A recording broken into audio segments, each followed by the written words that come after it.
to the Wise Take DFS Podcast. I am your host, CK013. You can find me on Twitter at CK_013. And I'm joined by the two Wise Take OGs. We got Patio Joe. You can find him on Twitter at Patio Joe Ref. That's REF.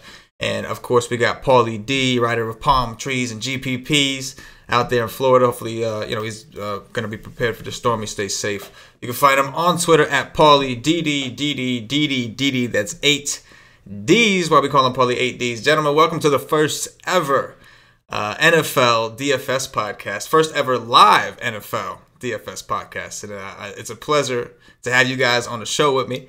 How we doing tonight? We're doing well. Like, CK, this has got to be big for you because you started during basketball season last year, and then you put into baseball, and I know you've been saying how much you love football, so this has got to be exciting for you to be the first show, too, for football. Man, I was pumped all day, man. Like I did the thing during the football, everything, but I was pumped for this pretty much all day. And it's not even so much like just to talk about football. It just feels so good. So we kept on hinting during the other shows, kind of dropping little things, but to actually have a show dedicated for it, have it live free on YouTube for the entire White Steak Nation with the two OGs. Man, I was pumped. For sure. How you making out there, Paulie? I know things have been crazy for you over there in Florida, man, with the gas and all that kind of stuff, bro. Yeah, dude, it's surreal kind of 2-hour line to get gas today. I had to use a backdoor connection, a friend I knew working in Target in South Florida to get water. And everybody's kind of going crazy. They actually evacuated east of US 1, which is the most easternmost federal highway, and it's a quarter mile from where I live. So I was just on the border of where they're forcing people to evacuate already, and I'm hoping that it's more talk than anything, and that it kind of blows away over the next few days. But we'll see. We're prepared.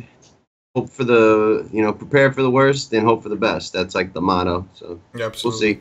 I just hope I can watch football on Sunday. That's my biggest concern. Yeah, no, I hear you, brother. I hear you, man. Somebody made a joke. I have to say it on this one because only the premium guys saw it. But me and Joe did the show earlier. I think it was Woo Chef, one of our members. Joe was talking about how you had mentioned to us you couldn't find gas and you had to wait 2 hours to get gas, and it was just crazy. So Joe was joking around. He was like, "Yo, if you see Paulie D on the side of the road," because there was a couple people.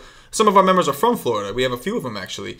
And obviously we hope that they're doing the right stuff to be safe as well. But anyway, so Joe made a joke about Paulie. If you see him on the side of the road asking for gas, give him a ride, pick him up, and then Chef said, yeah, he'll be in a Carlos Gonzalez jersey with a Fanto hat on. That's awesome. That's so funny. Oh yeah, man, it was a good one. That was a good one, man. He's been hot in general, bro. He's been crushing the MLB stuff. But I don't even want to mention MLB on this show because this is a football show. So football. Let me ask you a question, Joe. You first. What's your overall view? What's your thought process going into week 1? Well, week 1, I think that I think it's very obvious of where I really, really want to go. There's just guys that I like. There's guys in the matchups that I like, and it's very simple. And I'm going to keep it simple week 1 because I think we've discussed on maybe earlier podcasts before a couple of days ago, we can all speculate what we think is going to happen on Sunday, but we all really don't know right now. We all think we know, but we all don't. So I think that it's just basically to play a little bit, know where you want to go, pick your players, and enjoy Sunday, and then you'll get a better read on how teams really shape up going into week 2. Yeah, no, I think that makes a lot of sense, man, for sure. Paulie, how are you approaching week 1? I love week 1. I think for people that really do a lot of research, there's the most edge coming into week 1. There's not a ton of information out, so you got to really dig in to understand the changes, coaching, offensive coordinators, defensive coordinators, how teams are going to approach things, guys, young guys that have emerged that are going to have an impact, and I think week one, there's like a very good opportunity to be contrarian and be right. Like Joe said, people really don't know what's going to happen.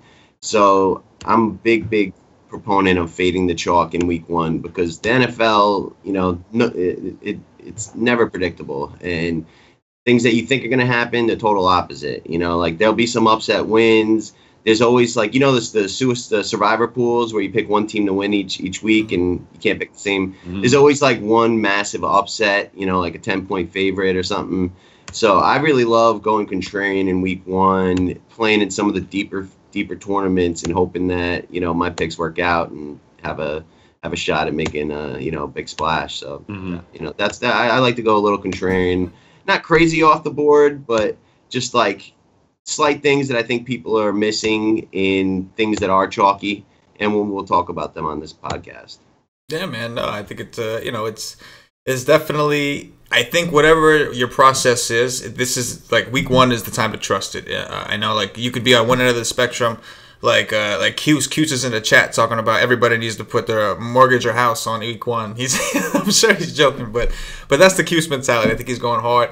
And then of course, you could be a little bit more like look at it. It's a full season. This is the first week. I'd rather wait and make my decisions once I have a little bit more of an understanding of what impact that some of these changes have made. Because there's a lot of changes that like we're gonna know, like we think we know, like Joe said, we think we know that this change is gonna do this, but then you don't necessarily always think about the back end of what it can't do. On the same note, one thing to keep in mind is week one. Let's just say there's plenty of fish in the sea. The week one, everybody's excited, everybody's hyped. Whether you played it before or not, I think the most new players in FanDuel, DraftKings, any fantasy sport, even in season-long fantasy, the first sport everybody likes to start with is the NFL.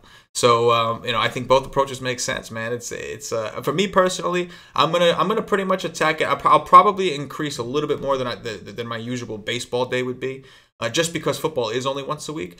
But I don't think I'm gonna go too heavy. I'm just gonna kind of keep it consistent because I feel confident enough to put that money out there. But at the same time, like I'd like to see what I'm working with and see how far off my my off-season projections were, so to speak. So. Either way, man, this is definitely a great time, guys. For those, if you're not already a member of wisetake.com, please go ahead and head over to the website. We got the NFL package. You can get the full season package for $74.99. Up front, definitely the cheapest way to go. Certainly recommend that. Or you can go monthly, $19.99 a month. You can try it for a week if you want at $9.99. And check out our Twitter at wise_take and our Facebook. It's facebook.com/wisetake. There's a couple promotions going on. Our man Wisco, who's running the social media, is giving out a free week on each platform. So go ahead, find the tweet, follow the instructions, and get yourself maybe a free week. Anyway, guys, I think what I'd like to do on the show is kind of go position by position. I think that I want to put it that way. It's not like baseball where you're just going to talk about games and stack this team or stack that team, because the stacks are a little more, a little more like there's correlation involved, or like if you're playing this guy, it doesn't make sense to play his teammate this guy, but it may make sense to play this guy. So we're gonna go position by position, and I'm excited to start. You guys ready to start? Yeah, let's do it. Let's do it. All right, then make that out, everybody. We got you guys the new little screen there. So well, I'm gonna start off. I'm just gonna pull up the I'll pull up the DraftKings pricing for now, and we're gonna start with some quarterbacks here. Patio, John, I want you to start us off. Tell us a little bit of you just wrote your cash game article, and it's up on Wise Take now for our premium NFL members. But feel free to just give us your overall impressions on both a cash and tournament perspective, if you could. When it comes to quarterbacks, that you're asking for? Yes, sir. Quarterbacks, I think they're very interesting this week. I don't think there's going to be anyone that's going to be like one chalk. I think it's going to be very important to get your quarterback right though this week, because there's some spots that I think are traps, and I think that there's some games that it's almost like fool's gold. Like, for instance, let's start off with my high price options. I wrote about two guys. One is Aaron Rodgers. One is Matt Ryan. Matt Ryan, I wrote about. I think he has a good chance to have a good day, but I don't know how much his ceiling is. The reason why is I think that the Falcons are going to get up and they're just going to run the ball and win a game by 17, 20 points, get out of Dodge, go back home, prepare for next Sunday against the Packers.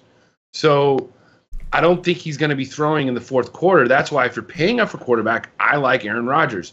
You can't get anybody better when it comes to that. I think that Russell Wilson is going to put up some points with the Seattle offense because the Green Bay defense is not that good. They were terrible last year. Their secondary is bad. So as long as Rodgers keeps throwing, that's what we want. We want a shootout. And in the mid range, I like some mid range quarterbacks. Cam, definitely. I think that he's a little bit of fool's gold, in my opinion. We can talk about a little bit about that later. And then I like Marcus Mariota as better than Carr on just because of his running ability. I also like Carson Palmer in the mid range. I just think they're just going to put up tons of points, either throwing to DJ and Fitz, and because that Detroit defense is not very good. And then finally in the low range, I like Brian Hoyer this week. I think that the game in San Francisco is going to shoot out. It's going to be a sneaky game, and that's going to be a sneaky stack. It's going to be the Niners. Okay. I can see that. Paulie D, what are your thoughts on quarterback this week, man? All right. I don't really usually play high-end quarterbacks. The pricing's a little tighter now. Like I'm just looking at FanDuel. Looks like Big Ben is actually the most expensive quarterback, and he's interesting to me. Like if Cleveland shows up and plays tough, he may be forced to perform a little bit more. Like I don't know if there's as much blowout risk in that game as in the Matt Ryan game, and I totally agree with Joe. Like I would not play Matt Ryan this week. I think that they'll beat the Bears pretty handily, and I actually like the run game on the Falcons side. Aaron Rodgers, like I could see him having a decent game, but I don't love it against a tough Seattle defense. So like for me, looking at FanDuel's pricing, I guess Ben would be my favorite. Oh no. I guess Ben would be my favorite high-priced quarterback, but I'm not really into that tier at all. My first guy would probably be Marcus Mariota and Derek Carr. I love that game. I actually, I think the Titans could get some points from the run game, whereas I don't expect the Raiders to get any points from the run game. So Carr is my favorite quarterback on the week, and I like pairing him up with either one of the two main wide receivers on that squad. And then, I expecting that game to be a shootout. I don't mind grabbing Mariota. I like getting running quarterbacks. Running yards and touchdowns is so valuable for a quarterback that if you can get a quarterback who has the ability to run one in, it's extremely valuable and something you should pay attention to. And I don't mind pairing Mariota with, either one of the two main receivers on the Titans that are kind of low cost, so they help you fit some of the more expensive running backs, or even Delaney Walker. The Raiders have always struggled against a tight end, so I like a Mariota-Walker combo that leaves you a lot of extra salary.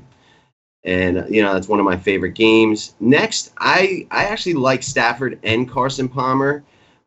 Joe mentioned how bad the Detroit defense is, and, I expect Arizona to get some points early with the run game. But Matt Stafford just got that huge contract. It's at home. And I think he's, got a little chip on his shoulder, something to prove. I don't see them getting blown out. I see him keeping the team in the game and keeping the team in the game in the air. So, Arizona has some really good cornerbacks. So I think that makes Golden Tate like his top target. And I like that combo as well. And I could see that game, it's a pick 'em. I could see that game having, 31-28 kind of final with 4 touchdowns. So I like Matt Stafford. I think he's super contrarian. And I like the Stafford Golden Tate combination. And then on the lower end, Jared Goff is somebody that's really interesting to me. I love Sammy Watkins. I'll be playing him with or without Goff. And I think that the Rams have a great opportunity to kind of like surprise a lot of people and kind of blow out a team that's in disarray in the Colts.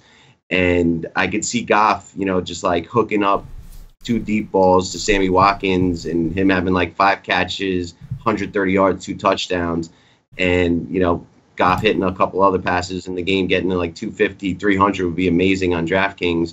And at his price point with Watkins, it allows you to get DJ, Lev, and a lot of other talented players. So he's my low-end guy that I really like this week. Yeah, man, I think it makes a lot of sense. For quarterbacks in tournaments, just one point I wanted to make. I think that the reason that I think that it sounds like you guys too in tournaments, you don't typically like to pay up for quarterback usually, neither of you, and I think a lot of that has to do with the fact that the position itself, there's less of a standard deviation from the average, right? Like it's not like in baseball where your pitcher's going to get 60 or 70, right? Like a passing touchdown is only worth 4 points on FanDuel, right? Yeah. So like most quarterbacks fall into 20 to 30 on FanDuel, right. So like paying $2,000 more for a quarterback, and if he doesn't have that massive game, it's just not worth it. There are weeks where that quarterback can really separate when Aaron Rodgers throws for 350 and 5 touchdowns, but I don't think this is the week. Right. You see, I'm a little bit more on that it could be the week. I'm not saying, I just think game script wise, that's whenever I seem to want to pay up for a high price quarterback. If I feel like the game script's going to go, I don't think it's going to be a low scoring game in Seattle. I mean, in Green Bay, I think there's going to be points scored. I'm not buying that Green Bay defense. And I don't think in the beginning of the year, we've noticed Seattle defenses get better as the year goes on. So in the beginning, I could see Rodgers picking them apart on Sunday. So I'm not saying I'm paying up for them in cash, but if you are, I think that's my high price option. It's just me. Because to me in cash, I'm looking at it in a cash sense. I'm not playing Ben in cash. He just has 2 bad road splits now. Oh, yeah. Where I'm staying away from him in cash. Yeah. So if I'm going a high price, I'm going to go to Rodgers. Oh, yeah. I would totally agree with that. Of all those upper echelon, I guess, type guys, like it's funny how different the pricing and you can really take a look at FanDuel and DraftKings to see how different it is. Aaron Rodgers is 8.3 on FanDuel. He's the highest price, and yet he's the third highest price on DraftKings. I'm with you, man. Like a high total's been rising. I think that obviously Seattle just got Sheldon Richardson, which was a big move, but he just kind of got there. Like what I'm saying. So it's like you don't know how much of the format he knows and how comfortable he is to shed. And on top of that, he's definitely more of your run stopper type. So yeah, I like Rodgers a lot, man. And I think that just in general, though, when you're approaching quarterback, like Paulie said, once in a while you'll have that week where like you had to have Drew Brees or whichever quarterback it was because he just outscored the field by that much. But typically, in general, the reason a lot of people pay down is because if Aaron Rodgers has a big game and say it's like 25, 26, 27 is a decent game, right? Well, somebody else could have had a game for like $2,000 less and could have got you like 22 or 23. Same. So it just wasn't worth what he got. So anyway, man, that was definitely great. You guys want to move on to running backs here, Joe? Hold up. Let's. I want to hear why Joe thinks Cam Newton's fool's gold. There you go. I like that. I like that play. I like that game a bit. So I wanted to hear his take on Cam Newton. Yeah. All right. Look. I will go back and I will look back. 2015, opening night in San Francisco, Minnesota Vikings, hype team, go to San Francisco, put up 3 points. 2016, opening game in San Francisco, Los Angeles Rams get shut out in San Francisco. That's why the first game, for some reason, them Niners go crazy up in San Francisco. That's why I think, and Cam hasn't played all year or all spring, so that's why I think that it's going to be. It's either it has a chance to shoot out with the Niners actually be in this game and win. Just because I'm just going strictly on recency bias. That's why I think Cam is maybe a little capped, and this is just my gut reaction, and it's just because I've noticed the last 2 years, the first game, them Niners come out to play. The defense does. Okay. I mean, the 2015 team was way different. I mean, you had some Hall of Fame type players on that team. I could see Cam Newton having a huge game, having, big game passing, running. I think, he was the MVP in the Super Bowl 2 years ago. Then he had a really down season. I think Carolina's got a lot of momentum. I think they did great in the draft, and they could be a very, very good team this year. I think they want to have a quick start. And with Vegas having the over-under of 48 and a lower spread than I think people expected, with them only favored at 5.5, I think more likely outcome is a higher scoring close game. And, Cam Newton will be a part of all those points I would expect. So I think Cam Newton's interesting, and I like pairing him with Benjamin or Olsen? With Benjamin, not Olsen. Olsen's too expensive on both sites, but definitely with Benjamin. Benjamin will be low owned, and, there's no one in San Francisco's secondary that can match with him, especially in the red zone. I would not be surprised to see him have 1 or 2 touchdowns and decent yards. Yeah, I mean, that's saying, though, that if you think it's going to be a high-scoring, close game, then Hoyer at 6,200 has got to be a decent play, too. He could get 20 points for sure. Mm-hmm. Throwing to Garcon, pairing him with Garcon, pairing him with Hyde or something. Like, yeah, that's where I'm thinking, like, I know it's a gut and I'm on an island, but just something just tells me, just for some reason, the Niners, in 2015, they had a lot of Hall of Famer, like, good defense. They still, like, wound up winning, like, 2 or 3 games, though, the whole year. So they weren't very good. They played great that opening game, and then last year, the same thing. So it's just, to me, it's just me going to, me just putting my foot down. San Fran home opener. I'm with you, and it's very possible. He's a tournament only and, like, high upside but high risk kind of play, I think, quarterback. Because I like Cam this year. I actually think he's going to have a good bounce back. And I think where he's getting drafted is a crime. I think he's going to be, he was the MVP 2 years ago. So, but let's get on to running backs, right? Yeah. We can go on. One thing I want to say about San Francisco is last year they were one of the worst defensive teams. And aside from that, they were the fastest paced team. Chip Kelly is gone. Let's just make that very clear. So a big reason, like you want to attack these fast-paced teams because that provides more possessions for the opponent. So last year they were like the fastest team in the league, and which is your defense gets tired. Yeah, we heard about all that, but aside from that, it's just more opportunities in general for your opposing team because you're on the field less, so you're giving them the ball quicker. So keep that in mind. That it's not going to necessarily be that. Like I'm interested to see how slow San Francisco's pace is this year because I think that's a big factor, and I think that made their defense look a little worse than it might have actually been. Okay, Joe, talk to us about some running backs. Running backs, it's pretty simple. I think that there's a lot of high-priced, mid-priced options, very few low-priced options, at least on FanDuel, where the catch doesn't mean as much and touchdown means more. So right up the top, David Johnson, he's my number 1 running back this week. The main reason why I have him over Bell is because Detroit is a very bad defense. On top of them being in 2016, they gave up the most catches to running backs out of the backfield. Yep. So that's what makes David Johnson to me like a cash game lock. You have to put him in your cash game. Then I'm going down to I'm actually going down to LaShawn McCoy as number 2 just because, Sean McDermott came out and said specifically, we are going to do whatever it takes to win week 1. If that means giving Shady the ball for 30 times, we're going to give him the ball. Volume is king in DFS. So if I can get Shady with 30 touches, I'm going to be really happy with that. Finally, number 3 is Le'Veon Bell. I love his matchup. I don't know how much his workload is going to be. He said his workload is going to be fine. He's going to carry it 30 times, but players can say what they want. And then I like Devonta Freeman. We spoke about Matt Ryan being with somebody that doesn't really have so much of a ceiling on Sunday, and we think they're going to run the ball. So I'm totally down for a little Devonta Freeman. The mid-range, I'm all about Todd Gurley. He was in my top 5 running backs for the week. The Colts have the worst run defense in the league, and that's the best matchup. If the Rams are ever going to run the ball, it's going to be this week. And if they can't, they're going to have a very long year. I don't care how good Watkins is. And then the other 2 options in the mid-tier I got is DeMarco Murray and Carlos Hyde. Carlos Hyde, strictly, there's another volume. There's nobody else in San Francisco that's going to be spelling him. He's going to get a lot of the touches. DeMarco Murray, obviously, I like his chances to run in 1 or 2, catch a few balls while he's healthy. I like it. And then there's the low range. The only guy that really stuck out to me is Fat Rob Kelly. I think he's got a chance to win, to score at least 1 touchdown this week.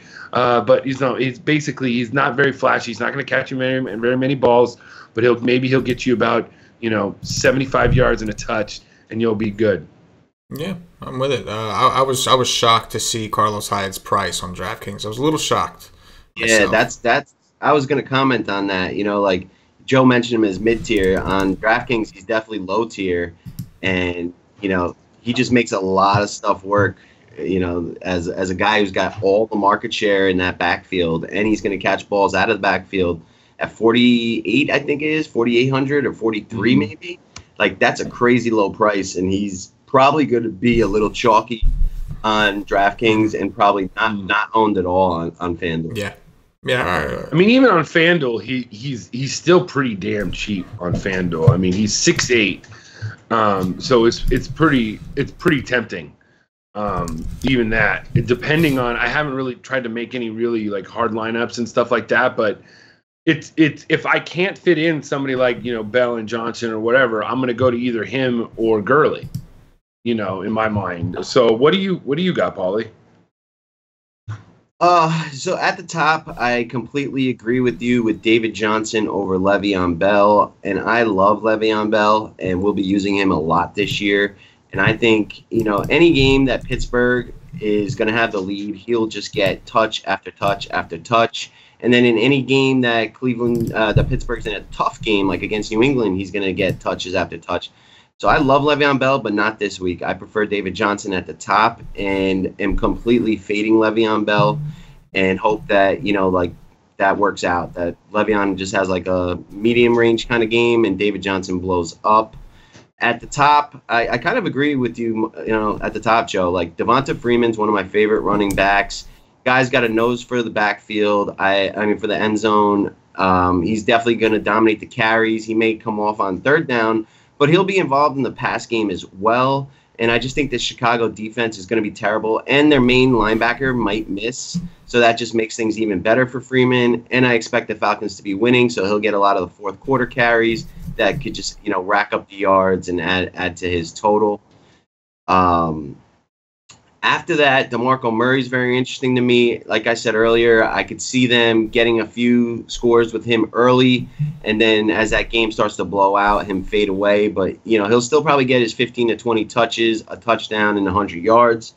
And obviously that 100-yard bonus is big on DraftKings. And that's really it for me. I'm not too into McCoy. I know the Jets lost Sheldon Richardson, but they still had a very good rush defense, and it wasn't all Shelly Richardson. I could just see that game being very slow and low scoring. Todd Gurley's my biggest fade. The guy really didn't show us much last year, and I don't think he warrants 25-30% ownership on this slate. And, as I mentioned, I like that pass game. I think LA is going to be in control most of this game, and they're going to look to get Gurley involved. But I think he'll have like a mediocre game, 50 yards rushing and a touchdown, and that the Rams are going to look to get the passing game going as well. So he's that's my biggest bold fade. Call. I think that's a bold call so far from what I heard, because I'm just looking at it from the Rams' point of view.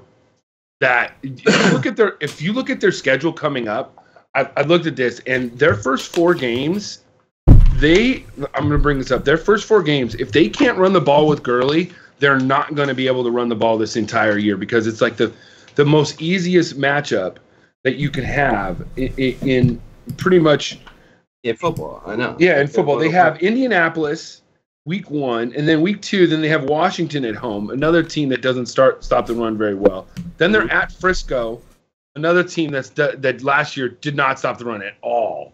Yep. And then they're at Dallas. So it's it's not that I don't think they're going to be able to run. I think they will. I just think that they're going to get points other ways. And he'll just kind of he'll get 16 carries, a touchdown, 50 yards, but they'll be winning 28-0 after, Goff throws 2 to Watkins, and maybe they get a defensive touchdown.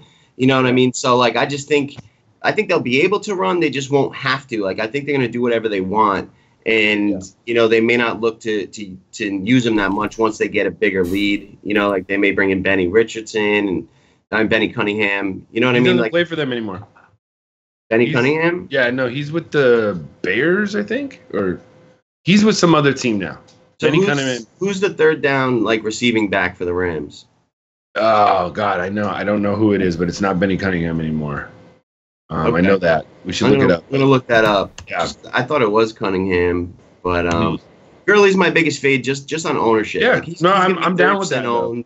And, in bigger tournaments, like, he didn't do shit last year. So, to say that all of a sudden he's back is, I want to see it first. And then just based on how much he's going to be owned, that's a bigger fade for me. So if you're playing FanDuel cash, you're going Carlos Hyde over Gurley. Yeah, but I probably won't play either of them on FanDuel. I'll go, let me pull up FanDuel. I'll try and get DJ with maybe Christian McCaffrey. I don't mind Sproles for 3,900 on DraftKings. I don't know what he is on FanDuel. No, but I mean, it was a half point though. I mean, I don't know. I kind of like McCaffrey. Yeah. Points kinda, Sproles is 5-5. That's why. Sproles on DraftKings, not on FanDuel. Let me see who's like another. I'm mostly a DraftKings guy, so I haven't looked. But Lamar Miller, 73. That's a little high. I mean, you're right. There's not really a great mid tier here. Oh, Jeremy Hill for Cincinnati. I like 5,500 on FanDuel, especially site where you need the touchdowns. That could be a spot I go. Yeah. All right. What CK? What are you still there, CK? What, I feel like it just became me and Paulie. I'm just letting you guys do your thing, man. I'm running the software stuff, so I'm letting you guys do your thing. I wish I had some popcorn right now, man. No, it's funny. Fuego's got a question here. Why not pay up for both running backs on FanDuel? I think, I'm going to try and I think that we're going to get to receivers. I think that there's some great value receivers that we can go with and maybe fit in those two high price options at running back. Are we done with running back, CK, or do you want to say stuff? No, man. No. There was one guy I wanted to ask. I wouldn't play Bell and Johnson, maybe in cash, but they're just too expensive. You got to pick between the two. And then if you want to go more secure in your run game, like if you want to do a Goff Watkins with DJ, grab like Devonta Freeman or, DeMarco Murray, and if you're on DraftKings, I think there's a lot of different options because of PPR and price. But, I don't think I would grab both Le'Veon Bell and David Johnson. Just, based on ownership, they're going to be so highly owned. Fading one of them is so much more valuable in tournaments. And, I expect Pittsburgh to kind of, spread it around and beat Cleveland, not handily, but, like a slower paced game. I don't see Le'Veon Bell going for 200 and 2 touchdowns. I think they're going to try and get Martavis Bryant the ball. They're going to get Brown the ball. They're going to get Vance McDonald the ball. They're going to move it around, kind of like everyone will get one score. Whereas Arizona, I think that'll be a tighter game, and I see, opportunities for Johnson to get scores on the ground and the pass game. And I like some of the other Arizona receivers as well. So I think you got to pick between the two. I wouldn't go both. It really, really hampers your receivers. And receivers is a spot where there could be, some big diversity as well. Like there could be receivers that go off versus, like an average performance. Where running back, I don't know if there's going to be any huge running back performances this week. Yeah, I could see that. Yeah. You know what I mean? Like I'd rather save some money and pay up at receiver than running back this week. All right. Yeah, no, I hear you. Yeah. What do you guys? There's a couple players I want to ask your guys' opinion on. Right. The first guy is obviously we talked a little bit before the show about Zeke, and it looks like I guess he's gonna play week 1. Just wanted to just quick thoughts if you're for him or against it. GPP only. I like the Giants defense. I think that the Giants have been preparing all offseason that he was going to play, so I think he's fine. I wouldn't play him. Yeah, I wouldn't play him either. The Giants have a very, very good defense, and I think that'll be a slower moving, lower scoring game than people expect. Yeah, I think it's a good, interesting call. What about Tevin Coleman? Obviously, we talked about Freeman. I think it's consensus. I like Freeman as well. Huge year last year. But it's week 1. We mentioned that we are concerned about the blowout potential in this game. Now, I do believe it's very possible Freeman can get all the points you need in the first half anyway. But are we concerned at all that between Tevin Coleman and maybe their third string back, that if it gets out of hand, they'll just kind of ease him off a little bit? Is that something you're concerned about at all? Paulie, you go with that. No, like Tevin Coleman is a third down receiving back. I don't think he'll vulture too many carries, especially not in the red zone. And, he's a guy that you can play. I prefer him in games that I think are going to be close, not blowouts. And, more passive. he's more of a DraftKings only guy because of the PPR. Right, so, right. I don't think he'll hurt Freeman, but it's definitely possible. But I think that happens more in like the tighter, closer games where they need to use different players. Teams key on Freeman, they use him to like speed things up. So not this week. Okay, yeah, I think that makes a lot of sense. How big are you guys into the correlation of running backs and defenses? Is that something you guys are a believer of? Like I personally, I like when it comes to GPPs, not necessarily for cash, but for GPPs. When I'm trying to maximize my points, obviously, I try to do strong correlations. For instance, receivers with one opposing receiver. If you have like a quarterback receiver stack, you want an opposing receiver because the chances are if your quarterback and receiver are doing well, the other team's going to be throwing as well. So running backs and defenses, that's another one of those correlations that they always talk about. How big are you guys on that? I think if the situation fits right, I like to use it, but I don't go searching for it just to find it. You know what I'm saying? Yeah, makes a lot of like sense. The situation has to arise. Right. So if it's like a perfect storm situation, yeah, I'll go for it. Paulie, what do you think? Yeah, I like it. I think it's like the third highest ranked correlation in terms of like how often they pay off. Outside of quarterback, receiver, and receiver, opposite receiver. I think the running back defense is the third highest one, if I'm not mistaken. And it's all about game script. So, Freeman and Atlanta defense makes a ton of sense this weekend. So it's got to be a game where you think the running back is on like a team that's heavily favored and they're going to win handily. And you can see the running back, draining out the clock in the fourth and getting the extra carries and time of possession down.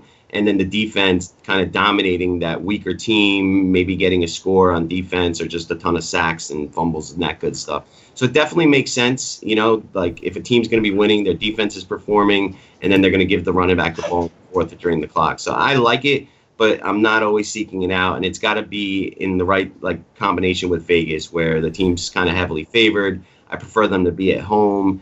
And, I have to see weakness in the offense. I wouldn't take it against an offense like the Giants where I could, they're always, able to come back with Manning and ODB, so I wouldn't take a defense against them usually. But against the Bears with, Mike Glennon at quarterback and no receivers, it's definitely a good correlation this week. And Falcons D is one of my favorites. What about McCoy with Buffalo?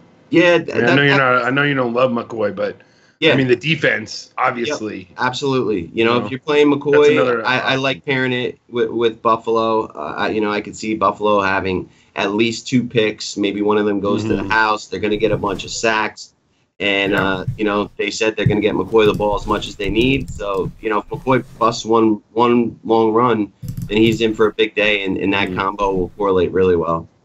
Yeah, no, I think that makes a lot of sense. Looks like Hughes wanted to know the thoughts on Dalvin Cook.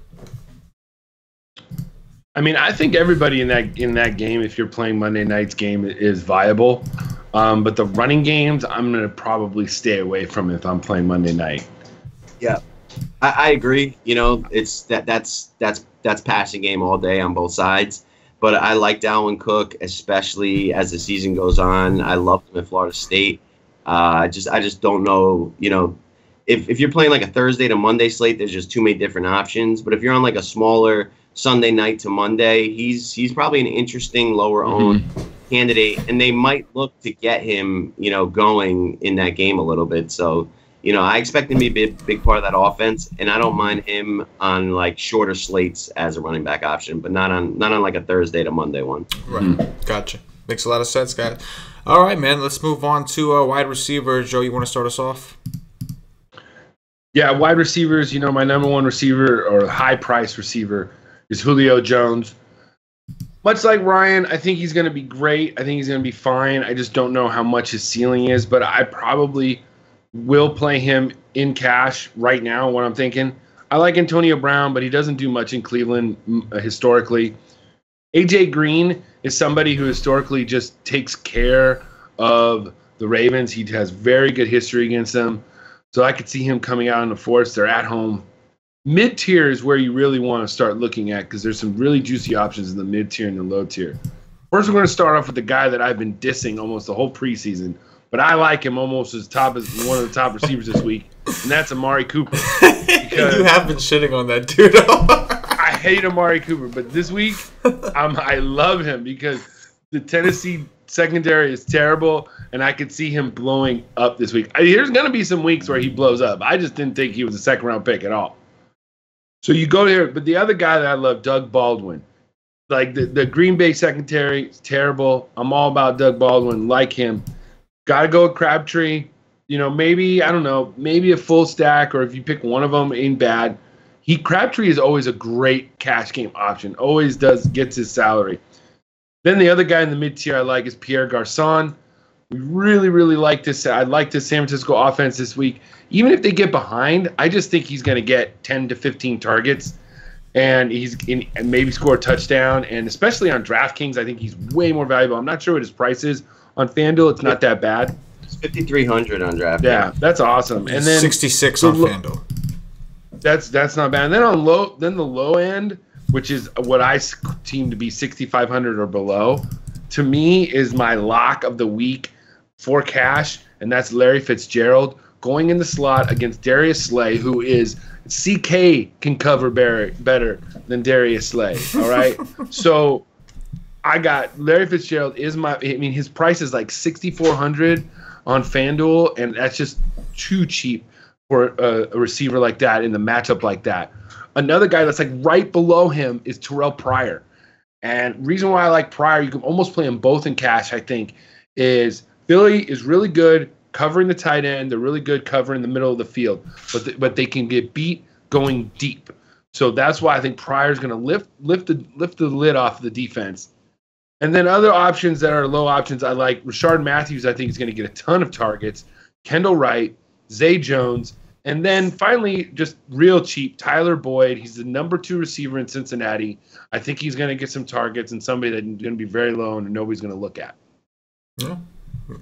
Paulie, what you got here? I like that you have such love for Amari Cooper and Michael Crabtree.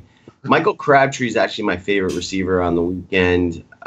Cooper had the big preseason. He's going to be very chalky, and I think the Crabtree combo is what's going to win the money. We saw last year Crabtree had more touchdowns, little less catches and yards, but he always had the nose for the end zone, and I think Carr is going to start right where they left off and, look for his guy in Crabtree, and he's my favorite receiver of the whole weekend. At the upper tier, Julio Jones is probably one of my biggest fades. I mentioned how much I like Freeman in that run game, and although there's been some positive changes, offensive coordinator, they're going to be looking for Julio in the red zone where they just ignored him last year. I've also, heard that he's not 100% healthy, that the toes are bothering him. He doesn't like the turf that Atlanta added. And I think that Atlanta's going to have enough control where they won't need to force it to him. And they're, going to save him for another day as they have a harder schedule this year. So Julio, I think he's just too overpriced and won't pay off his tag. He's a guy that I'm going to be fading. And really, of all the high-end receivers, I don't mind Odell Beckham, and A.J. Green is another one that I really like. I think he's just guaranteed to get the targets, and he's got a great relationship with the quarterback, Andy Dalton. I don't expect Baltimore to really stop them too much. So I like A.J. Green. I think he's guaranteed for 10 catches, and hopefully he gets 1 or 2 touchdowns, and he'll pay off his tag. But I agree, most of the receivers, it's in the mid-tier and low. And I think there's a lot of different ways you can approach it. There is my boy on the Rams, who I really like, that I already mentioned and can't think of his name right now. Help me out. Sammy Watkins. Last year he was injured. In the first game he comes back, he catches a 60-yard fade from Tyrell. What's his name on the Bills? He's a super freakish talent, and I think everyone's forgotten about him, and now he's finally healthy, and I think he's going to have a massive day, and I really, really like him. I don't mind Fitzgerald, but John Brown is the Cardinal receiver that I really, really like, and he's cheaper, And we've seen him have some monster games last year, some 2-3 touchdown games, a couple games where he had over 10 catches, and nobody's going to be on him. Larry Fitzgerald's going to be 20-30% home, and nobody's going to have Paulie Brown. And we've seen that him and the quarterback have developed a very good relationship. And now that he's healthy, doesn't have any like those issues, disease that he had. I think when he's healthy, he's a super talent and a guy that they'll look to exploit in like the deep game, whereas Fitzgerald's more of like the over the middle, safe like reception kind of receiver. So I think John Brown could have a big game, and I like him. I love Golden Tate. I have a ton of respect for both Arizona corners, and so Marvin Jones is completely out of play for me. And with the Lions not having much of a running game that I believe in, I think Golden Tate's in line for a ton of targets, and he's got a ton of talent. As we go down, there's a bunch of cheap guys that I like. Ted Ginn on the Saints. There's been this like news that the other receiver that people were high on, Snead.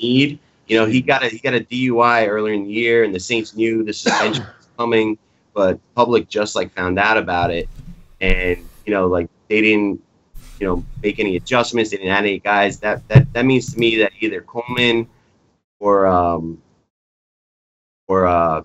Ginn are doing well enough in practice, and that team loves to air the ball out. I think Drew Brees is going to try and find his new buddy Ted Ginn deep a few times, and I like that opportunity. Marquise Goodwin of San Francisco, I already mentioned liking Pierre Garçon. But if that game blows out and San Fran stays close, we saw Goodwin have a couple deep touchdowns in preseason. And he's one of the fastest guys in the NFL. And at 3,200 on DraftKings, he makes a lot of things fit. Kendall Wright on the Bears. There's a lot of guys that I respect that think the Bears are going to hang in that game. And obviously they're going to have to be passing to come from behind. And they think Kendall Wright is the only viable option. And he's 3,200 on DraftKings. You could see him get 8 to 10 catches, score a touchdown. So he's very, very interesting at his price. I like Paul Richardson. Like that Green Bay Seattle game is definitely like a pivotal one. And, to me, I expect it to kind of underperform. But if I was going to take a shot on a guy, it would be, like I said, contrarian, a guy that no one's going to have. And that's Paul Richardson. Since they traded Curse, that to me says that they have confidence in the next guy up, which would be Richardson. We saw him emerge last year the passing game, and I could see him having a sneaky game against a bad secondary. And then lastly, I'll just mention I like the Titans receivers. Both of them are underpriced. Rishard Matthews at 4,200 on DraftKings, and then Eric Decker at 5K. Decker could become a major possession receiver, like Julian Edelman type role, and he started hot with the Jets right when he came in. He had a 2-touchdown game in his first game. And I really don't respect the Oakland interior passing defense, and I think Decker could surprise a lot of guys and have a big game right off the bat. He's a good talent. He did well in Denver before he went to the Jets, and hopefully him and Mariota can connect. And at 5K, I think he makes a lot of sense as well. Yeah, man. I mean, if Decker could freaking stay healthy, he was decent for the Jets too. The dude just couldn't stay healthy. Mm-hmm. I think that makes a lot of sense. Mm-hmm. He's a big possession guy. If you throw it in his vicinity, he's very reliable, steady hands. And he's a big red zone guy. Guy. People love throwing to him in the red zone. Yeah, so, and that was the problem with the Jets. Is Brandon Marshall's also a red zone guy. So it was what I mean. It was kind of a struggle there, and then it was you're taking whoever's not hurt at the time eventually. But I think he's going to thrive. He's like the guy here. Him and Delaney Walker is that his red zone competition? So here's the thing with Decker though. Here's my thing with Decker. If you ask him to be the number one receiver, he can't do it. Right, that is true. He cannot do it. You're not asking him to be the number one. And that's why I like him. He's literally he's the best number 2 receiver in the league. Yep. Whenever he's had another receiver with him, that could take off any pressure, he totally shines. Yeah, he does well. So that's why I think with Matthews and Walker there, I think he is. But I'm just still gonna wait. Don't get me wrong. Decker was just a catch game stud. He was basically catch game porn before he got hurt. By the way, anybody playing seasonal, Marquise Goodwin, guys, pick him up on your seasonal teams just as stats. He's the number 2 guy in San Francisco. He's gonna get targets. Yeah, we could talk about receivers all day. There's just so many. Yeah. There's 3 or 4 on the field at all times. Do you like Pryor too, or no? I don't this weekend. Really? Okay, that's weird. I think you heard what I said, right? Yeah, I think that game's going to underperform. I think it's going to be a little chalky. I think Pryor's going to be super chalky, super affordable on FanDuel. And we didn't see him and Cousins hook up at all in the preseason. And I think Cousins is going to lean towards the other receiver, Crowder. That's who I like. Mm-hmm. Just on an ownership, contrarian type thing. I think Pryor's going to have a great year, and I love him in other games. Mm-hmm. But for this one, I prefer Crowder or the tight end if playing a Washington pass catcher. But I did want to mention in this game, I absolutely love. I forgot him at the top of my my spiel there on receivers, but Alshon Jeffrey is going to have a monster year in Philly. When that guy's healthy, he's one of the most talented receivers in the game. And when Philly traded away Jordan Matthews, that was an absolute sign that Jeffrey's been killing it in practice, and they trust him and know that he's going to do well. And Washington, you heard the news, right? You heard the news that they said Norman's going to shadow him. That's fine. I mean, I just don't think they have any other options besides a tight end. And Jeffrey's a guy that I don't think is shut downable when healthy, and he's healthy right now. And I think he's a guy that will be low owned because of the cornerback. And I think that cornerback on the Redskins, Norman, is a little overrated. He's kind of riding the good year he had in Carolina. And he's been lit up by Odell Beckham and other receivers. And I think Jeffrey's going to surprise people this year, and I like him in week 1. Spoken like a true Giant fan. Just kidding. No, that's definitely a great point. All right, I'm going to say a couple things here before we move out of receivers. We did spend, like you said, we could spend all day. Mm-hmm. It's not a hot take, but I like Jordy Nelson a lot. I like pretty much all the receivers in that Seattle game, but I like Jordy Nelson a lot. I think he's probably my favorite of the expensive guys, like the Jones and all. You're not worried about the cornerback from Seattle? What's his name? Not so much because don't get me wrong. Like he's not somebody that I'm dying to attack. But with a total that high, I find it hard to believe if that game shoots out, Jordy Nelson is not going to get a piece of action. And I think that a lot of people will. The thing about cornerbacks is they regress a lot quicker than receivers do, right? Because it's one thing to have to run. You know where you're running, right? Like that's half the battle. When you don't know if the guy's going to cut in or out, physically you have to react quicker. So it's more of a physical impact on the corners. It's definitely the hardest position. And one thing I'll note is usually Seattle doesn't shadow. Mm-hmm. They stick and they play a lot of zone coverage. So it's not he might not cover Nelson the whole game. They can stick him in the slot from time to time. The Packers do a good job of moving him around to kind of get him open. So I agree. Like I wouldn't just go to Devontae Adams because of a big name corner, but I'm just a little down on that whole game. I've seen some numbers when they've gone against each other in the past. Yeah. And both sides have struggled to put up like the big numbers that they usually do. Yeah, no, for sure. One other guy I want to ask you about moving on. This is a guy that I have my eye on going into this season in general. Miguel Sanu. Mm-hmm. Obviously, last year, a lot of people were expecting a lot, but a lot of people didn't realize that he was actually playing with a separated shoulder for most of the season. And I think that held him back a little bit. He's still got a lot of targets, but he's the number 2 option over there in Atlanta this year. So I wanted to know what your thoughts are going into the season on him. Yeah, not for me. I mean, maybe a bye week fill-in, maybe a GPP fill-in, see how he does. Or maybe if you're doing like a full team stack, but I don't think I'd ever do a one-off. Yeah. I agree. I think Taylor Gabriel emerged in that pass game last year.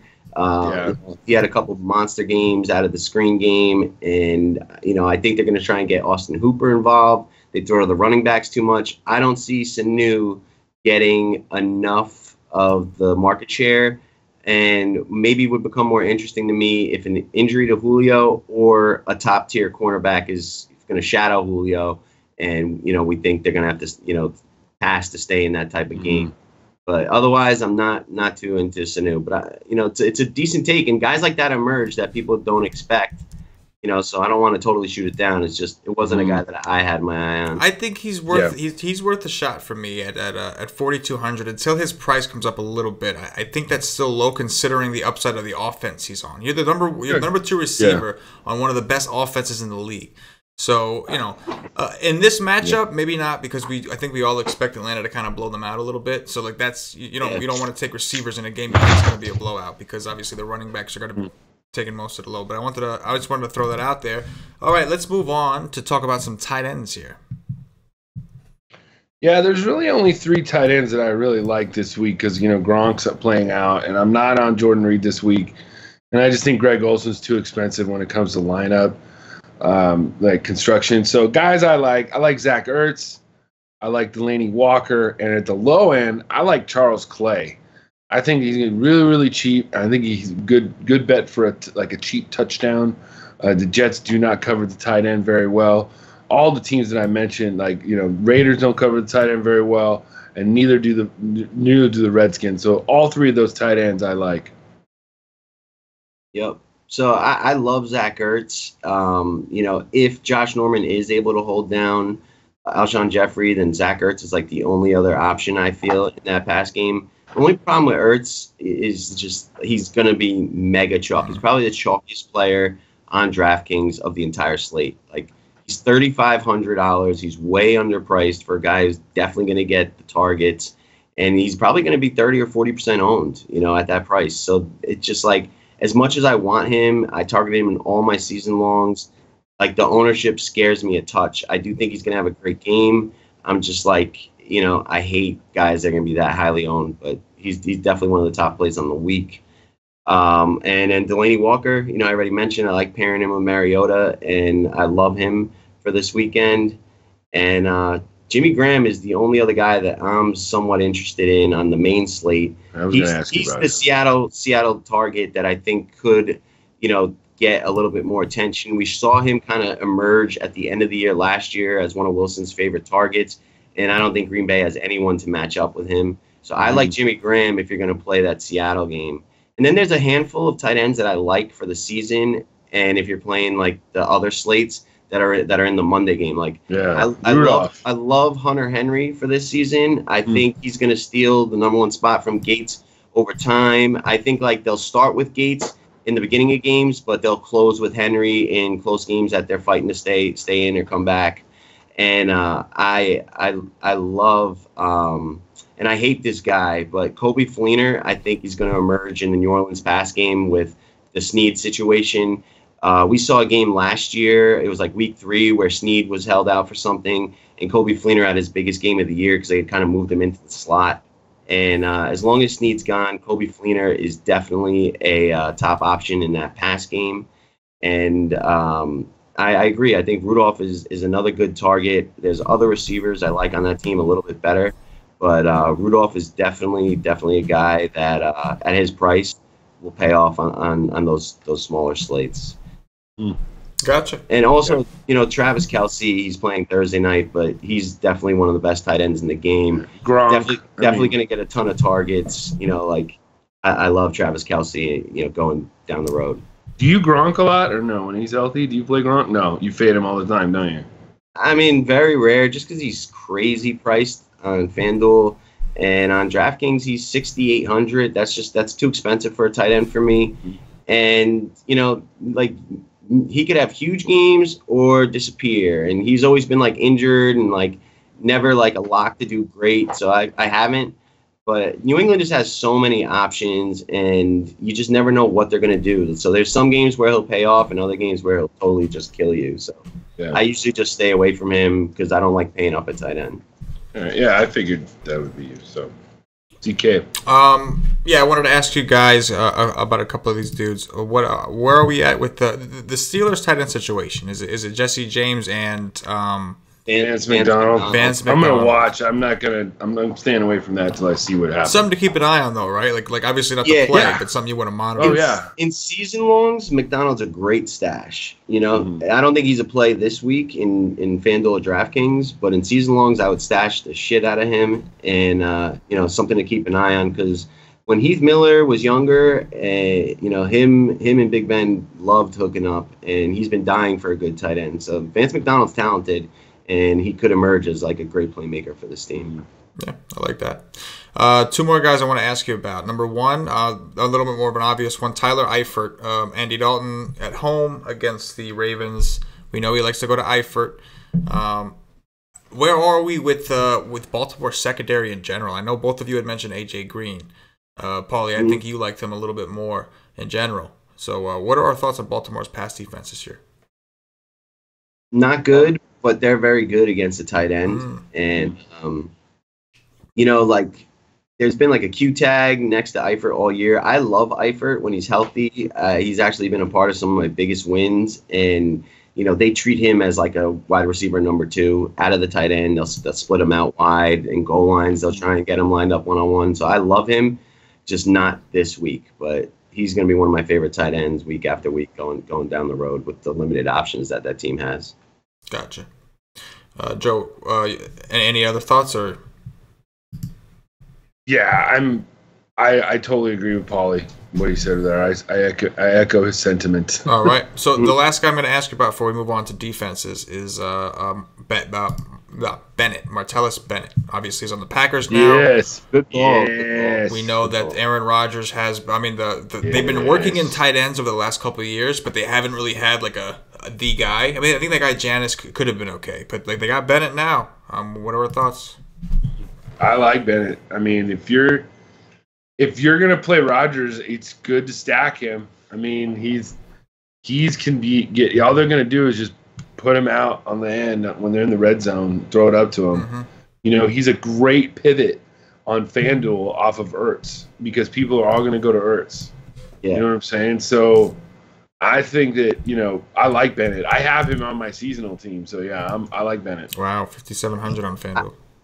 Yeah, I just saw that, and I love Bennett. I mean, this is like, he's one of the better tight ends in the league that just hasn't gotten the opportunity to shine. The one game last year, early in the year, when Gronk was out, he scored 3 touchdowns, had a big day, and did well in that offense, just was always a secondary target. And then, he was stuck in all those years with Cutler and, that disaster in Chicago. But this is a really, really great opportunity for a talented guy to have a big season. I love him in season longs. And I don't know if this is the week for me to go to him, but he could be like a guy that wins you a tournament this weekend. Yeah. And he's a guy that I'm fading, but not confidently. And definitely somebody to keep your eye on. And before we leave tight ends, why the fade on Reed, Joe? Because I just think the Eagles cover the tight end. So that's why I think they're going to. Yeah. Let me look at the matchup just to double check that. But yeah, I'm curious about that too because they love him if he's healthy. He's Washington, like a receiver, Washington is the 25th hardest matchup against a tight end. So it's really hard. It's you not mean like Philly? You mean Philly? Yeah, Philly. Yeah, Philly is like they're not the easiest matchup. They're 25th out of 32, meaning that they're pretty hard, that they cover the tight end. So that's why I'm not on Reed just this week. But I like Reed. I had him in my season, so I'm not saying I think that that's just me. So I think you can go somewhere else. Mm-hmm. Okay. That's what makes him a GPP play, obviously. Gotcha. All right, guys, let's move on to talk about some of these defenses here. Yeah, I mean, I'm looking at it for cashways, and I try and save money on defenses as much as I can. So, Buffalo or the Rams are the first two that I'm going to be looking at. Buffalo facing that Jets offense at home. All it takes is a couple of picks or sacks, and they stop Bilal Powell, and it's going to be a long day for them. Another guy I might like just a little bit more. It's kind of like 1A or 1B is the Rams is. Scott Tolzien going into LA, I think it could get bad. They could, there's going to be picks. There's going to be, sacks. Rams' strength is their D anyways. Mm-hmm. And then the other two defense I like is I like the Texans. Strictly on that narrative, I think they're going to come in there on Sunday, really emotional, really hyped up because of Hurricane Harvey, and they are going to play a great game defensively. And then finally, the Pittsburgh Steelers. Against the rookie, you got to think they're going to get some opportunities for turnovers. Yeah, I like the Texans call a lot. Paulie, what you got here? Agree with almost all he said. To me, defense is not even about the defense itself, but about the team they're facing. So anytime it's a rookie quarterback, I love that. Anytime it's a terrible offense. So obviously we want to target the Jets. We want to target the Browns. We want to target the Colts. And, another thing about defenses that I like to do, and I haven't really dug into who these guys are yet, but, I like going with Tyreek Hill and the Chiefs defense and looking for that double bopper when, Tyreek Hill takes a kick to the house and you get points for him and the defense. So, if you get a receiver that is involved in the kick return game and their defense is in a game where they're favored by a lot, I like taking a shot at hitting the superfecta there. And, I'll target that from time to time in the right matchups. But otherwise, it's to me, it's about guys that could throw picks. Before the Miami game was off the slate, I didn't mind taking a shot on Tampa Bay against Jay Cutler in that new offense. And, obviously the Houston defense against Blake Bortles, like that's got to be a favorite of many. Last year at the end of the year, we were just streaming defenses against Bortles. Mm-hmm. And, I think the Steelers, against Kaiser, although Kaiser could have a decent game, he's definitely going to throw a pick or two. And, having a defense that actually scores a touchdown or two is so valuable. You got to look for those opportunities. I feel like in cash games, nailing your defense and kicker is like so important to cash. I mean, to me, that's what I've found playing. The defense is, and I'm trying to think if I could find any other defense that like a low owned sort of. I mean, I guess if we really wanted to play at the other side, I mean, yes, Brian Hoyer can throw 3 picks. Yeah, Carolina's defense is definitely in play. But they've also were taking advantage of last year and were not very good. No, they're not. They're not. So the lowest I would go. I mean, I'm not taking Seattle just because they're playing Green Bay. I'm not. I'm not going there. No, I mean it's not. I'll give you one that I like. That's contrarian is the Eagles. So yeah, I can see that. The Eagles had like 3 massive defensive games last year, and they're known for, like making those big plays. But they're usually at home though. Those big games are usually at home. I saw them beat New England and take a kick to the house, a pick to the house, and a punt to the house two years ago, and I just think that everyone is on like the Cousins prior train, and he could come out and struggle his first game, and their defense only got better. They made that trade with Jordan Matthews and got Darby, who's a talented cornerback, and they have a knack for making plays. So they're like a contrarian defense. I don't mind taking a shot on. There's nothing that says that the Redskins are even a good team this year. I know I like Cousins personally, but I wouldn't be shocked if he had like a rough game, just rusty in the first week, and the Eagles. What about what do you guys think about the Bengals against Baltimore? That is sneaky too because Flacco hasn't played all preseason. We don't know how his shoulder is. He can take one hit and he's done. Yep. They don't have many. Who else do they have on offense? Jeremy Maclin. Okay, I'm scared of him. Yeah. Huh? No, Woodhead. For sure. So I think Cincinnati is a really, really good GPP option. Okay. Yeah. How about Jacksonville?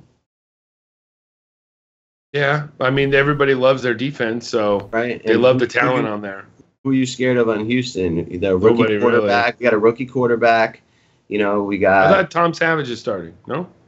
I guess he's not really a rookie, but this is gonna be his first. Experience as like number 1 guy. So.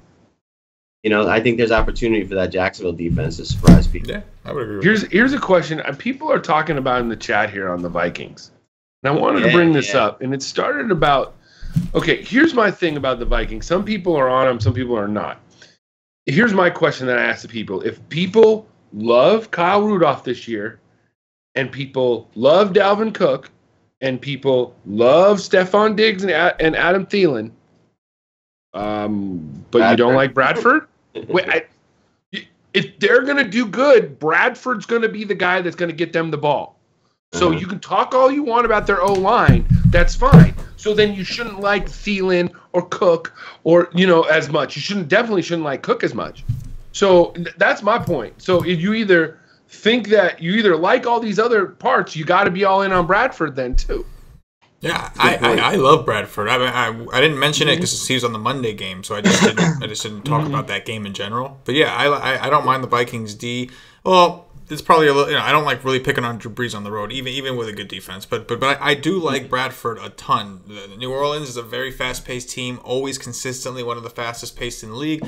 A lot of opportunities. I'm not convinced that they've done enough on their defense. I don't know what they did to their defense. I don't think they've done enough because they needed a lot of work, and I didn't hear much about their defensive acquisitions. So I like Bradford a lot, man. It's not like he doesn't know the system. He did pretty well last year, actually, covering for Bridgewater. Yeah. And he's on a limited scale. He's going to try to get it in before Teddy gets back. So, I mean, the Saints is a great matchup, man. I love that whole game. I mean, the Vikings, specifically. I love the Vikings in general. If you're playing any slates that include that game, a Bradford Diggs stack makes so much sense. I love that. Even Thielen too, both of them. Yeah. Even Rudolph. Even Rudolph, man. Yeah. You really can't rule him out either. He's a big touchdown. And if you want a contrarian defensive play, I would not put it past that they go up there and Breeze have shown that he has bad games on the road, just like Ben. People forget, but maybe last year it wasn't that bad. But in the past, he's had some really, really bad road games. So that Minnesota D is going to be pumped up. They can run one back to the house. They can return one.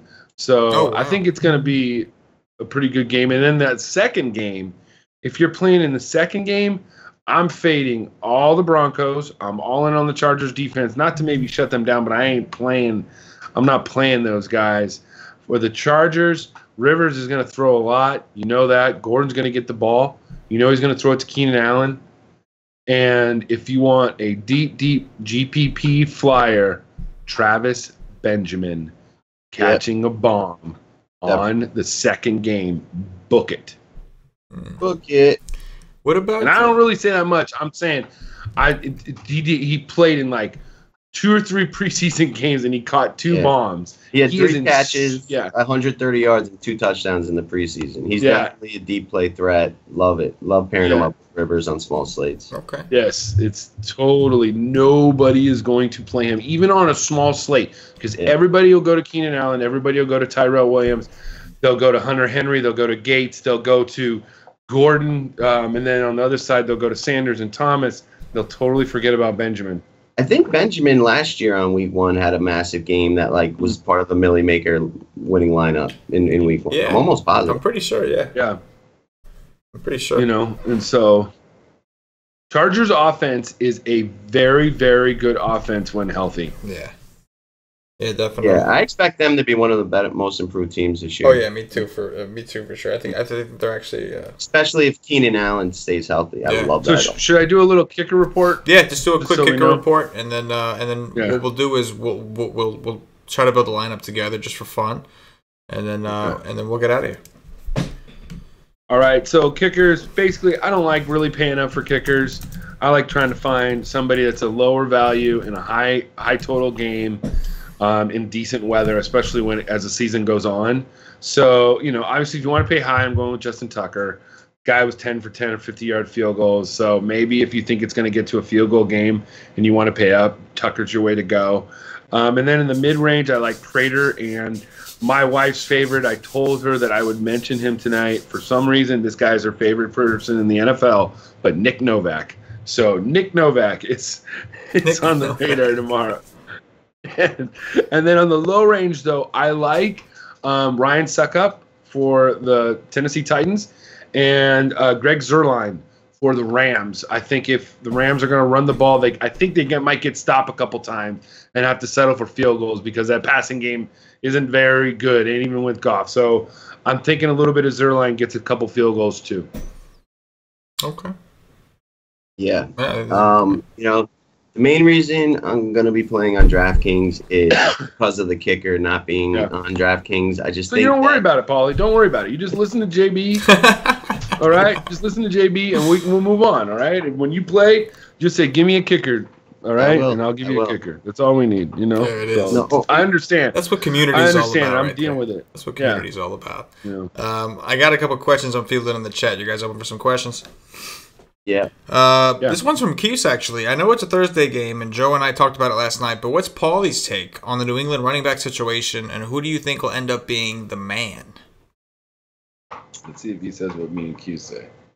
I don't know if anyone will emerge as the man. I think it'll be similar to last year. I think Gillisley takes the Blount role, and both Dion Lewis and who's the other guy? The guy who was like, no, not Burkhead. The one who was the MVP in the Super Bowl. Oh, James White. James White. Yeah, James White. All those guys will be in the pass game. I think it's like a wait and see approach for that KC game in particular. I would look to grab like a Dion Lewis or James White. I actually think KC will keep it close, and they're one of the tougher defenses out there, and they have some talent on offense now. And I think the Patriots will be forced to have to stay ahead or just get a little more creative. And the games where Blount did most of his damage was in the fourth quarter when they were dominating and ball controlling. So this game I expect to be closer, and I like the receiving backs in that game. Gotcha. Cool. All right. Quick question from Refresh. Thoughts on D. Henry throughout the season? Derrick Henry? Well, I mean, he becomes immediately a top 10 back if DeMarco Murray ever gets hurt. The problem is that I'm never playing both of them. That's just not I know people that do on DraftKings, whatever, you can do that. I don't play both of them. But yeah, I'm all, if you have DeMarco Murray, get Derrick Henry as your backup. Okay. For sure. Let's see. Cuckoo, our man Cuckoo from the Wise Take Nation. He wants to know what our thoughts are on Blount against the shitty Skins run defense.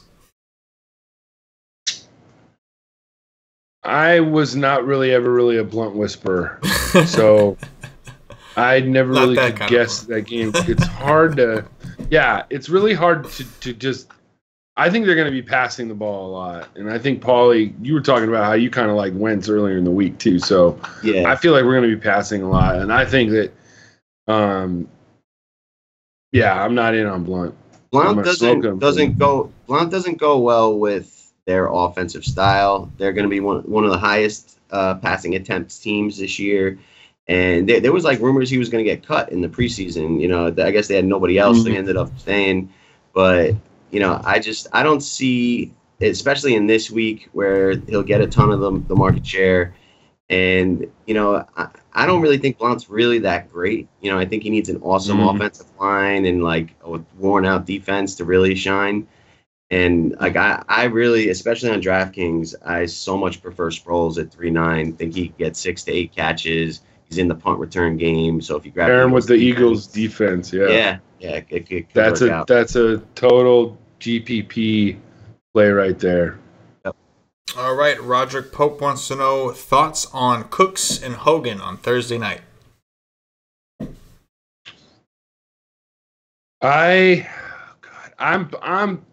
I'm staying off of them this week. I need to see, because there's thing in my mind that thinks that Brady's going to throw to Hogan more, and then there's things in my mind thinking that the ceiling is Cooks. The more production is Cooks. So I feel like he's going to get Gronk involved. They're going to run the ball, keep it take away, and I just don't know how much they're going to be involved this week. What do you think, Paulie? Yeah, I mean, there's just so many targets for Brady on that team that it's hard to grab Cooks for me, just having never seen them do anything together. I don't see Cooks having a ceiling enough game. So for me, it would 100% be Hogan based on price and ownership. And, we saw Brady actually establish a pretty good relationship with Hogan. And I expect him to go there a lot more than Cooks in week one, at least. Yeah, I agree. You might be right. That's why in general, I was more in on Edelman this year than anybody, just because, like, you think you get all the talent. Dude, Brady is somebody who's going to throw to somebody that he knows. Like, somebody that he's fucked with. You know what I mean? Like, and I'm sure he's fucked with Edelman, like, all the time. Like, so. I think Cooks will emerge over the season. I think he will, Not in the beginning. Gotcha. All right, guys, that's going to wrap it up for the questions. So this is what we're going to do. We're going to build a DraftKings lineup. DraftKings, because there's no kickers, and I know both of you are planning on playing a bunch of DraftKings. So let's just do it just for fun. We're going to build one. So the first thing we're going to do is let's pick our main quarterback receiver, tight end, whatever it is. But let's pick our first stack here. So let's start off with some quarterbacks. Make your cases, guys. We're going to build a GPP lineup, obviously. I want to go with either, for a GPP, I want to go with either Mariota or Carr. That's awesome, because I was going to say Carr and not Cooper, the other receiver. They're pretty much the other. I think if we did that, though, I think if we go with Carr and Crabtree, I think we should go with Carr, Crabtree, and Delaney Walker. Yeah, get some exposure to the other side. Love that. All right, Carr. Like the other side. Crabtree. Yeah, that was exactly the correlation I was talking about. If we think Carr and Crabtree are going to go off, then that means we're expecting the game to stay close. And if the game's going to stay close, that means that the Tennessee's going to have to keep up. So you want to usually take somebody from the passing game, usually, although it could be a running back. But you want to take somebody from the opposing passing. So I like that. And we're going to go with, where is he? Delaney Walker, right? Yep. Boom. Yeah. Okay, so we have about 5,500 remaining per player, 33,000 left. All right, let's move it over and let's start looking at some of these running backs, guys. DJ it is. I like that. All right, so second running back today. This is, I think, where we'll differ a little bit. Let's hear it. Let me look. I'm looking. It's kind of hard not to pick Carlos Hyde in there. Yeah. At 4,600, it's really hard not to put Carlos Hyde in there. Yeah, I mean, to save a few dollars, we still have. Well, we have the flex, so we could throw. We could afford. If there's another running back that you like, we can afford to burn one on flex. And then if you wanted to, we could also switch from tight end and go to down to Rashard Matthews as a correlation play at wide receiver too. Yep. But I like going with Walker. We basically mentioned we only like Walker and the Philly guys, so let's just keep Walker on this go. Okay.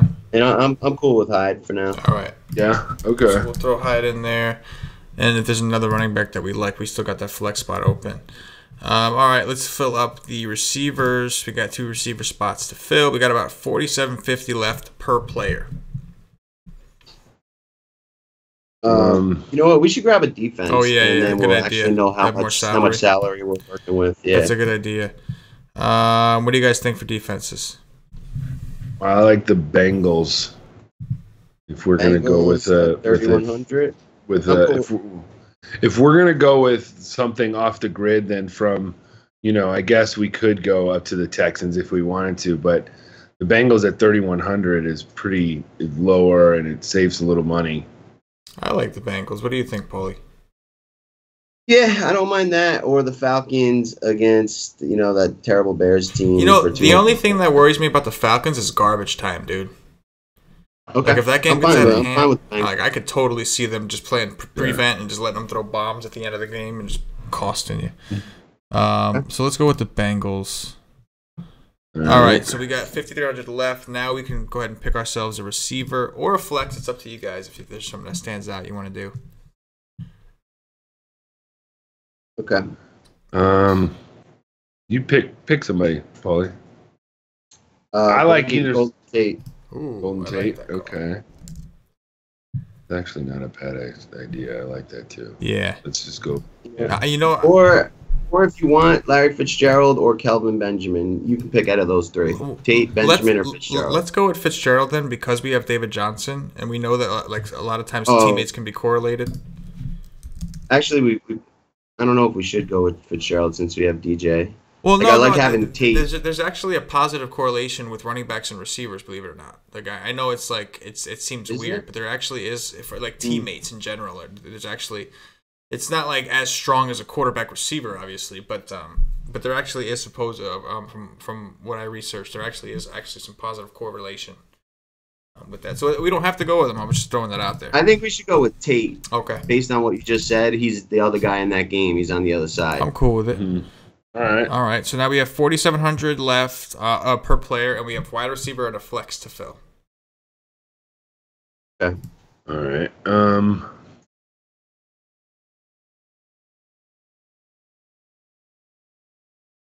There's a bunch of cheap wide receivers that I like. I don't mind Taylor Gabriel. I don't mind. What about Robbie Anderson? Well, the problem is they just got Curse. Curly? No. And Curly. They got Curse and Curly. Curly's back on the Jets? Okay. Yeah, they just signed him today, like 2 days ago. Whoa. Didn't know that. Paul Richardson. I don't mind that. I like that. Upside. Pierre Garçon, 5,300. Yeah, man. I like that with Hyde. Mm-hmm. So, yeah. What if we took? What if we went with like Bennett as the flex? I don't normally go tight end there, but it could be a little contrarian. That's a high scoring game, so I feel like I want some exposure there. How confident? But the question is, how confident are we that Bennett's going to be the main tight end? Because I think they did like that kid, didn't they? The kid Janice or whatever. Janice not a tight end. He's a receiver. Oh, he's good. He's definitely going to be the main tight end. So then, what do you think about Bennett at 41?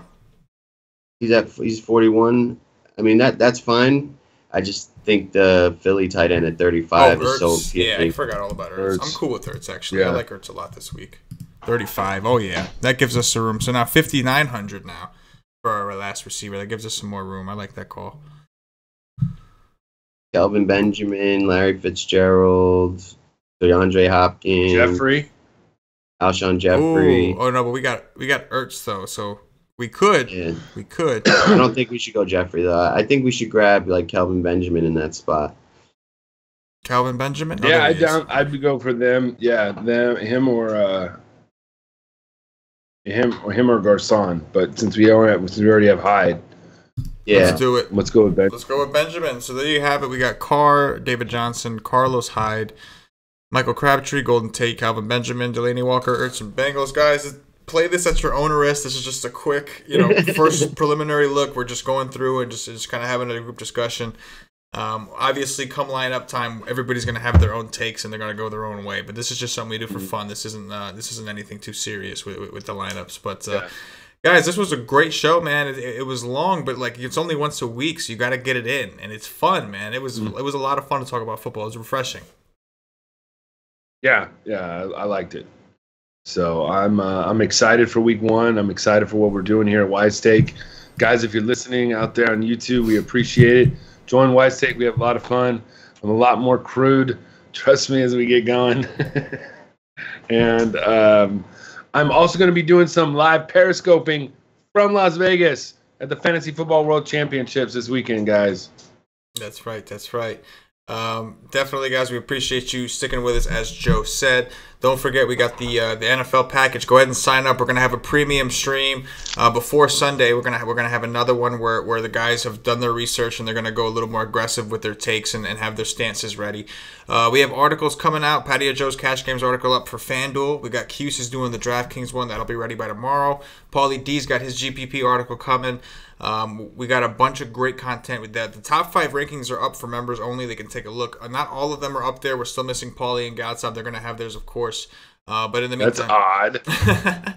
But in the meantime, we do have a few up there. You can take a look, and that's something we're going to be updating every week for our members only. So there's a bunch of stuff, live streams, the articles. Not to mention, shout out to Eric real quick. He's been working really hard getting our NFL projections up. We have them up for FanDuel and DraftKings. We also have an advanced stat sheet that has both the FanDuel and DraftKings info in it, and then it has your advanced stat, your targets, red zone stats, pretty much anything that you could possibly need to do your research. It's up on that sheet, and it's something we offer for our members as a part of our community. Of course, we also have the NFL chat, which you have to be a member to be a part of, but some great discussions. A lot of our guys, they learned that there's nothing that could help you in DFS like a community. No matter how much research you do, sometimes you just need people to bounce ideas off of and hear their thoughts just to get an idea of a better read of the slate. So we definitely recommend it.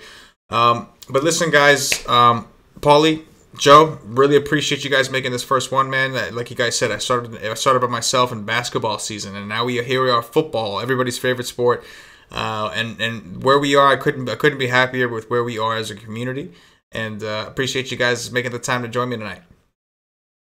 Absolutely. Well, thank you, man. It was fun. Awesome, guys. So like always, click that thumbs up. That like button means a lot to us. Subscribe to the YouTube channel. Get notified whenever we do this kind of stuff again.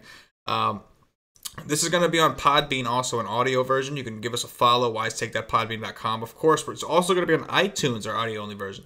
So if you're listening through iTunes, please give us some 5-star reviews. It means a lot to us. It could bump us up those charts, and you know, we're hoping that if you like it, you'll be willing to spread the word. Also, real quick, go to wisetake.com, use promo code #HootyHoo. You have to include the hashtag. That's the phone number sign. And HootyHoo, that's HOOTYHOO, no spaces. Get yourself 10% off of the NFL package. You can 10% off of the season of the full season, or 10% off of the monthly, your choice. But go ahead and sign up, and you get yourself some more Paulie D, some more Patio Joe, some Cuse, aka the Beast, some Galsab, aka the Oracle. We also have a new guy coming to the team that we're super excited about. He's going to start doing some baseball write-ups, and we're still doing baseball, but his package is up there as well. And that's Mr. Cash in DFS. We're definitely excited to work with him. But anyways, that was a long outro for Paulie, for Joe, and myself. As always, good luck. Peace.